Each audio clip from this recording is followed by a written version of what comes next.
ホリエモンチャンネル。はい、皆さんこんにちは。本日も。こんにちは。こんにちは。はい。頑張って参りましょう。はい。本日は、堀江さんのですね、メルマガに来ている Q&A、そちらに答えるという QA 企画を久しぶりになりましたけど、やりたいなと思います。それでは本日の質問です。昨年起業したのですが、自分が思ってたほどうまくいきません。ですが、コツコツ努力してたらここ最近少しずついい方向に行くようになりました。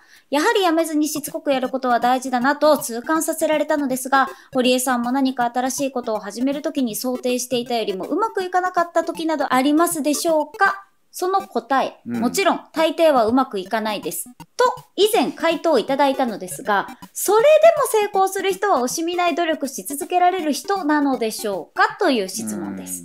そうね。ちょっと二部作みたいな構成のあれですけどね。二部作っていうか、2回ね、質問に質問をが重ねてくる人ね。そうですね。たまにいるよね。そういうパターンでした。そちらの回答をじゃあまず。回答どうぞ読んでください。はい。全部読ませる。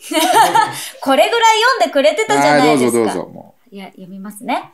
堀江さんの答え。努力を惜しむなんて考えがないんですよね。私もつどつど書籍に書いてますけど、ルーティンワークも慣れると楽しくなっちゃうんですよね。結果も伴ってくるし。そうなんです。努力を惜しむっていう考え方が面白いよね。そもそもきっとね、そこの違いが出てますよね。努力やっぱしたくないのかな。なんかね、なんかさっきのその文字を読めない人がいるみたいな話に結構似てんのかもしれないけど、頭を使うのが疲れんのかな。そこはもしかしたらあるのかなと思ったんですよ。なんか筋肉痛みたいになっちゃうのかなとか。ああ、考えすぎて。痛くなるとか頭が。まあそれはありますね。ありますか？私は、結構頭痛持ちなので、一日のフル回転時間が長ければ長いほど、夜になると結構頭痛は来たりするので、もう今日はできないなっていうタイミングが来たりしますね。もうだから俺多分それがないよね。ずっと考えられる。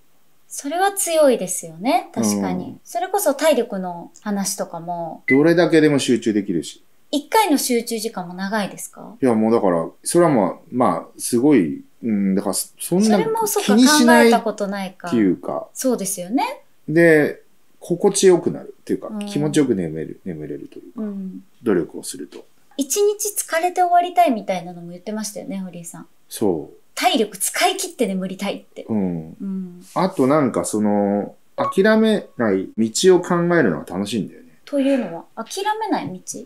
なんかうまくいかないときに、うまくいかせる道を考えるのが好きな。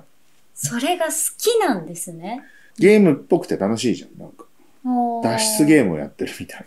これはどうだ、あれはどうだ。いろいろ試して。いろいろ試して、うまくいった、みたいな。みんななんか一って考えて失敗する、その一個の失敗も怖いのかもしれないですよね。そうね。俺なんかね、それもこの間話したんだよな。とにかく何かを、誰かに罵倒されることとか、そうだ、HIU のあれだ。なんか、イベントだ。この間質問されたんだ。韓流カフェみたいな、韓流バーみたいなのを札幌で開業したんですけど、毎月15万円赤字が出て全然ダメでしたみたいな。よくある質問で、堀江さんだったら20歳ぐらいの時にどんな仕事をしますかとか言われるんだけど、もうそういう話じゃないんだよ。だからその人の資質ってあって、ライズアップのトレーナーの話を俺よくするんだけど、ライズアップのトレーナーってコミュニケーションスキルの高い人たち、50人に1人ぐらいしか採用しないんだけど、その人たちに筋トレの技術を教えるんですと。そっちの方が早いですと。コミュニケーションスキルを教える方が全然難しいし、そういうメソッドもなかなかないし、みたいな感じで、もともとそういう能力がある人に技術を教えると。っていうのが、うちのトレーナーの採用の方法なんです、みたいな話をしてる。技術がある人にコミュニケーションを教えるのではなく、そう、逆ね。逆ね。でも大体みんな技術さえ覚えればトレーナーできんじゃねえかって思っちゃったりとかしてるんだけど、そうじゃないよと。これは別にライズアップのトレーナーだけじゃないなって最近思い始めてて、なんかよくどういう人を採用しますかみたいな話も、なんか多分そうなんだなっていう。結局、この人と一緒に働きたいなっていう人を入れた方がうまくいく可能性高いんだよね。その時に持ってる実力ではなく、じゃあ技術とかスキルの問題ではなく、みんなにこう、愛されるっつったらあれだけど、それはいろいろパターンあるんだけど、だけど、じゃあ例えばそういう人が社長になったとしても、能力がある人がそれを支えるという、この人のために働こうみたいな感じで頑張るみたいな人がいるんだよね。で逆にその人はコミュニケーションスキルがあんまりなかったりとかして、自分の能力を活かすためにはこのリーダーの下についた方がいいって思ったりもする。でもその人自体がスキルとか技術力がそんなにあるわけじゃないとか、そういうパターンでよくあるじゃん。なんかそういうことなのかなみたいな。あとなんかこう、やっぱり堀江さんもたまにおっしゃったりしますけど、努力をしてない人って思いたいみたいな。あ、俺を？なんかその感覚はちょっとまだ残ってるのかなとは思っちゃいますね。なんか質問とか見て。なんか努力が筋トレみたいな感じになってんのかな、この人たちは。筋トレ。辛い？辛い。俺辛くないんだよな。なんか、前向きに考えるのって楽しくないですか？なんか絶対できないんじゃなくて、できる方法を考える的な。でもそう思うだけでちょっと変わりそうですね。なんかほら、成功、誰かが言ってたんだよな。ビル・ゲイツか。ビル・ゲイツの話、この間、成木誠さんから聞いたんだけど、元マイクロソフトジャパンの社長のね。いや、なんかのインタビューをビル・ゲイツが日本のメディアかなんかにされてて、なんで成功できたんですかみたいな話になって、いや、それはだって成功するまでやるんだから当たり前じゃんみたいな。いい話。まあだから別に成功するまでやりゃいいんだよね。そこですね。まあなんか、しかもなんか失敗したことなんかみんな忘れちゃうしね。まあこれもよく言う話なんだけど、失敗してるから忘れて知られてないんだよね。失敗したことって知られないから。